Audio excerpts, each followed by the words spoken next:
How to change Zoom account password? So first of all, launch Zoom application. Make sure that you are logged on to your Zoom account. Then tap on your profile picture icon at the top left corner.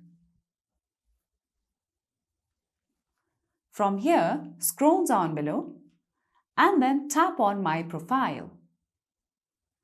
From here, scroll down below again and then under Account section, you'll see Update Password.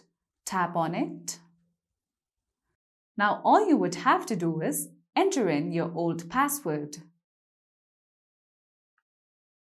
Then set a new password of your Zoom account.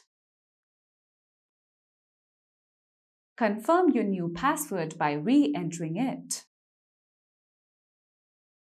Then all you would have to do is tap on the option of Save in order to update your password of your Zoom account.